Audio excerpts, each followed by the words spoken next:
Oke, Assalamualaikum warahmatullahi wabarakatuh. Kami dari kelompok 2 akan mempresentasikan tentang keseimbangan dan mekanisme pasar dalam ekonomi.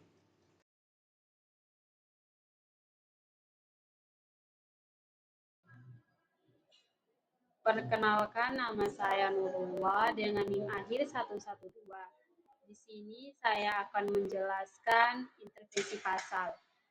Intervensi pasar adalah tindakan yang dilakukan oleh pemerintah untuk mengatur, mengendalikan, atau mengaruhi ke mekanisme pasar dengan tujuan menjaga kestabilan harga, melindungi kepentingan produsen dan konsumen, serta mencegah terjadinya ketimpangan ekonomi.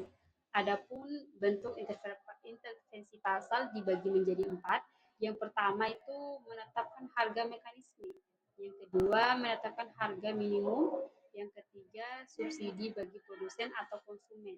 Yang keempat, ada pajak kuota impor atau ekspor dan regulasi pasar. Dan adapun contohnya itu yang pertama harga maksimum, di mana pemerintah menetapkan bahan batas harga tertinggi agar barang tetap terjangkau. Kayak menetapkan harga eceran tertinggi untuk beras dan minyak goreng. Yang kedua itu ada harga minimum, di mana pemerintah menetapkan harga terendah agar produsen tidak merugi. Kayak menetapkan harga dasar gabah untuk melindungi petani. Yang ketiga ada subsidi. Subsidi pemerintah memberikan bantuan dana agar harga barang atau jasa lebih murah, kayak subsidi BBM, pupuk, dan listrik. Dan keempat ada pajak dan tarif impor, di mana pemerintah mengenakan pajak atau tarif untuk melindungi dalam negeri. Kayak contohnya itu impor mobil luar negeri. Selanjutnya ada penentuan harga. Penentuan harga adalah proses menetapkan nilai tukar suatu barang atau jasa yang disepakati antara penjual dan pembeli dengan mempertimbangkan biaya produksi, permintaan, penawaran, serta kondisi pasar.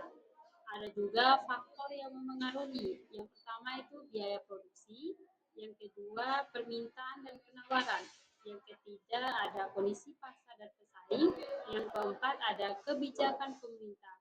Dan di sini juga ada tujuan menentukan harga. Dibagi menjadi 3. Yang pertama, menarik minat konsumen. Yang kedua, memperoleh laba optimal. Dan yang ketiga, ada menjaga posisi kompetitif dan pasar. Adapun contoh-contohnya itu contoh penentuan harga. Dibagi menjadi 5. Yang pertama ada harga berdasarkan biaya produksi, di mana perusahaan menghitung harga jual baju dari biaya bahan, tenaga kerja, dan keuntungan yang diinginkan. Yang kedua ada harga berdasarkan permintaan dan penawaran, di mana harga tiket pesawat naik saat musim liburan karena permintaan tinggi. Yang ketiga ada harga berdasarkan persaingan pasar. Contohnya itu toko online menurunkan harga produk agar bersaing dengan penjual lainnya. Yang keempat ada harga yang diatur pemerintah, kayak harga bahan-bahan minyak kayak BBM ditetapkan oleh pemerintah. Yang kelima atau yang terakhir ada harga promosi atau diskon. Kayak supermarket memberi potongan harga untuk menarik pembeli.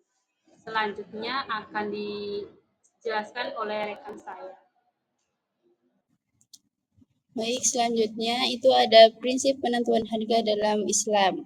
Yang pertama itu ada keadilan dan kerelaan atau at-taradil, yaitu harga ditentukan berdasarkan kesepakatan kedua belah pihak tanpa paksaan, tidak boleh ada pihak yang dirugikan.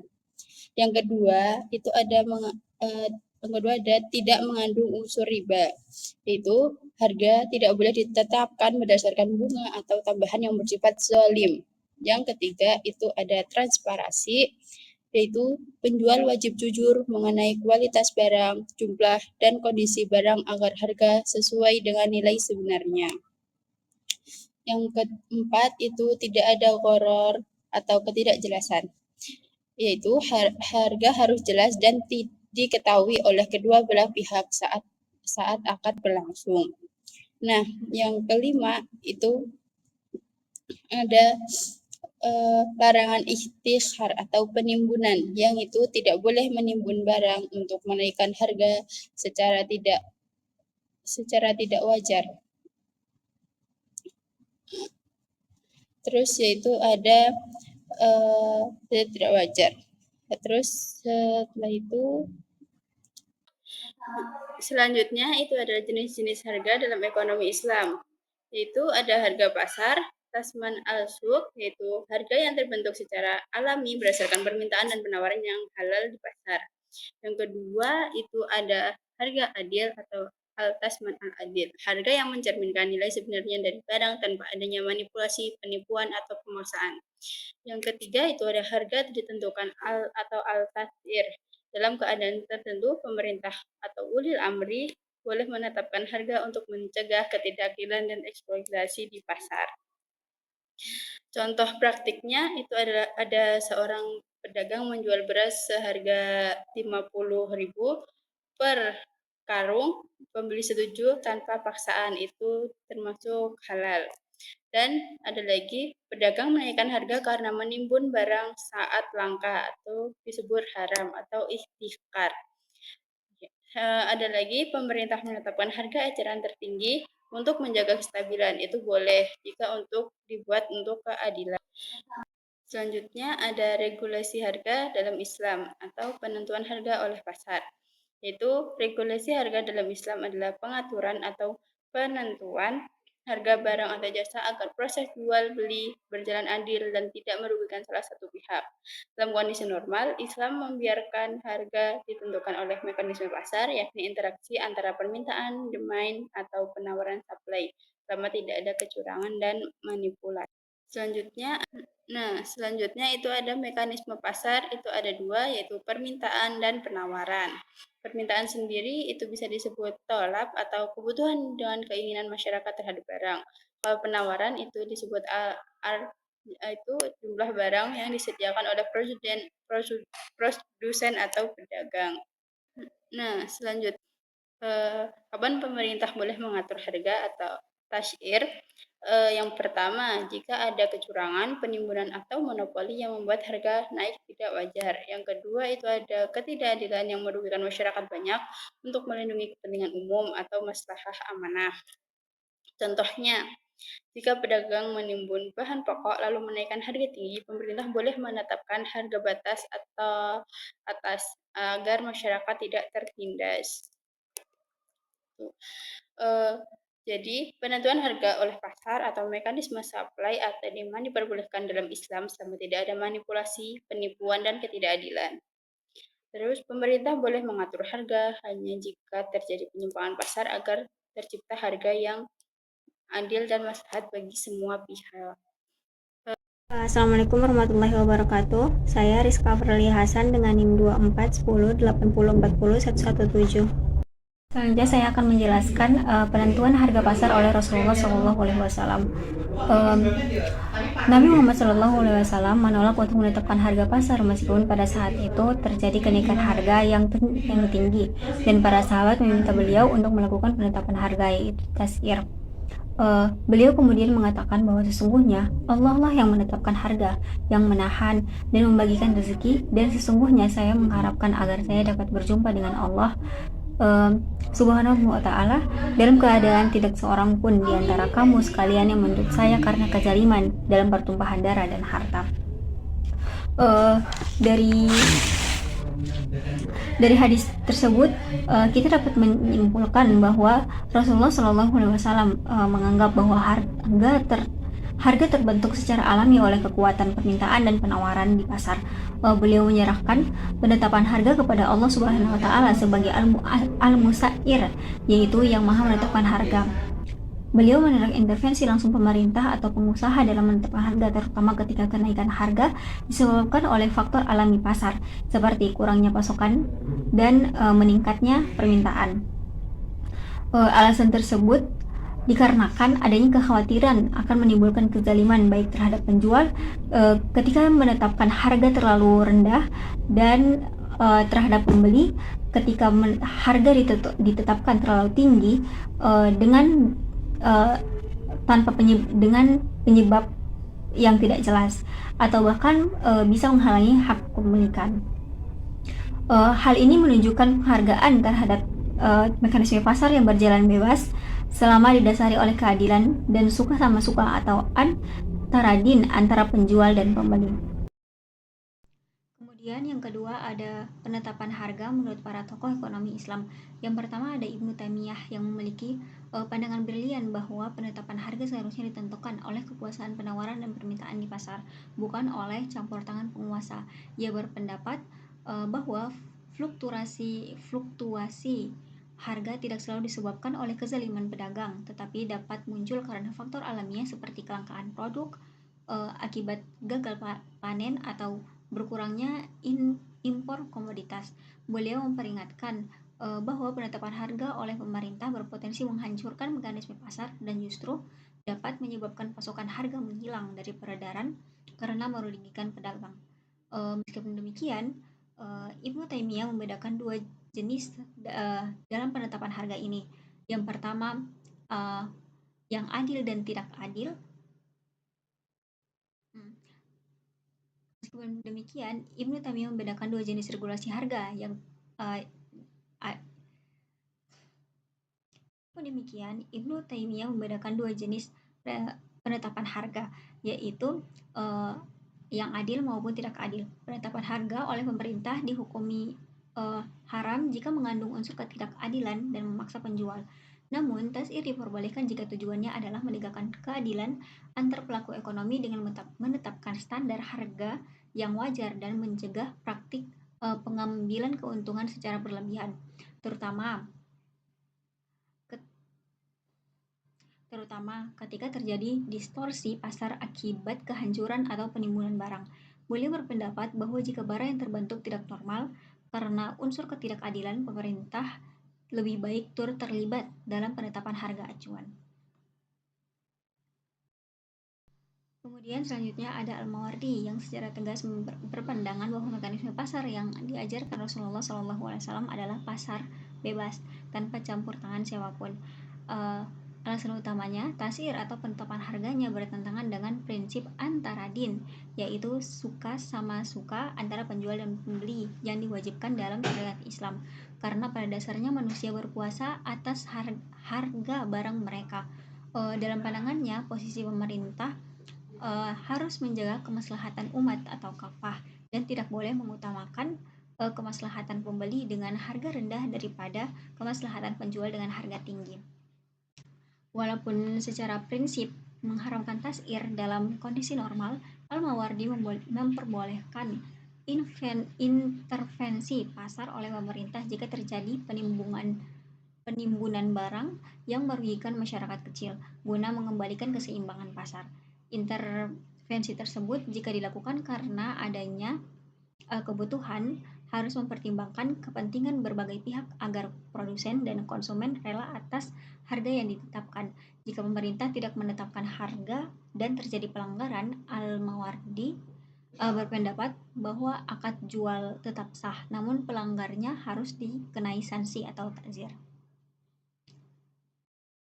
Kemudian yang ketiga ada Abdul Yusuf yang menganalisis fenomena harga dengan menyimpulkan bekerjanya hukum permintaan dan penawaran dalam pasar. Namun, beliau membantah pandangan umum bahwa kenaikan harga selalu terjadi ketika persediaan sedikit atau sebaliknya. Menurutnya, harga dipengaruhi oleh variabel lain di luar persediaan dan permintaan, seperti jumlah uang beredar, penimbunan barang, dan pergeseran permintaan yang menjadikannya sebagai pelopor dalam teori harga yang lebih kompleks. Sejalan dengan prinsip Nabi, Abu Yusuf menentang penguasa yang menetapkan harga atau tasir. Beliau berargumen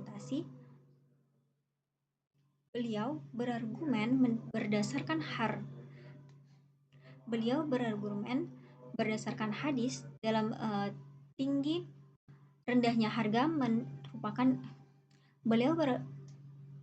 Beliau berargumen berdasarkan hadis dalam tinggi rendahnya harga merupakan ketetapan Allah. Tugas penguasa seharusnya adalah membersihkan pasar dari praktik penimbunan, monopoli, dan praktik korupsi lainnya. Kemudian membiarkan penentuan harga diserahkan pada mekanisme permintaan dan penawaran yang sehat. Upaya pemerintah untuk mengendalikan harga sebaiknya dilakukan dengan menambahkan pasokan pangan. Oke, selanjutnya tentang konsep harga dari Al-Ghazali. Konsep harga membahas harga yang berlaku seperti yang ditentukan oleh praktik-praktik pasar yang dikenal sebagai as-saman al-adil, harga yang adil, atau equilibrium price, harga keseimbangan. Beliau bersikap kritis terhadap laba berlebihan dan menyatakan bahwa laba normal berkisar antara 5 hingga 10% dari harga barang.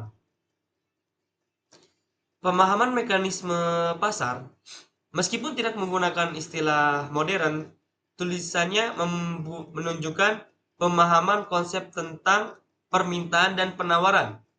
Keuntungan dipandang sebagai imbalan atas resiko bisnis dan tentang perjalanan. Pedagang wajib mempertimbangkan kepentingan pihak lain agar harga tidak memberatkan konsumen, serta menyesuaikan perdagangan dengan semangat ta'awun, saling membantu. Oke, selanjutnya penetapan harga menurut Ibnu Khaldun. Mekanisme pasar dapat dipengaruhi oleh berbagai faktor seperti permintaan dan penawaran, distribusi, kebijakan pemerintah, tenaga kerja, uang beredar, pajak, dan keamanan. Keuntungan yang terlalu kecil akan membuat perdagangan lesu karena penjual tidak bergairah, sedangkan harga yang terlalu tinggi juga akan membuat pasar lesu karena pembeli tidak berminat.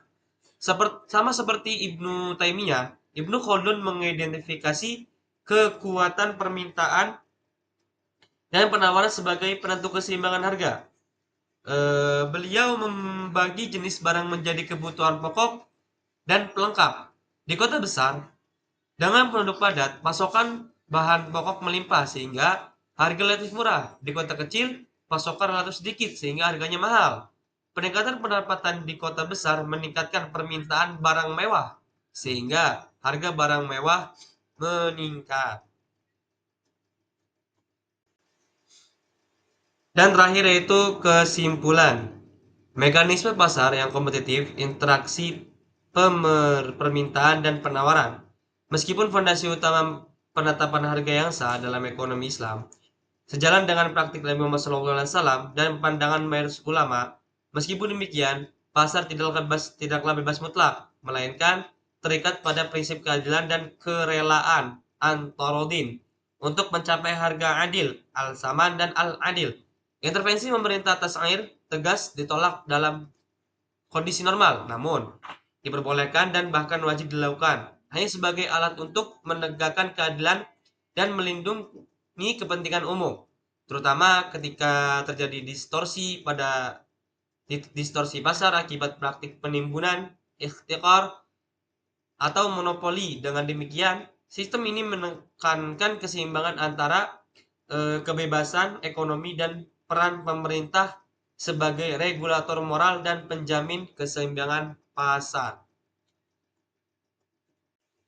Dan kami dari kelompok 2 terima kasih atas perhatiannya. Wassalamualaikum warahmatullahi wabarakatuh.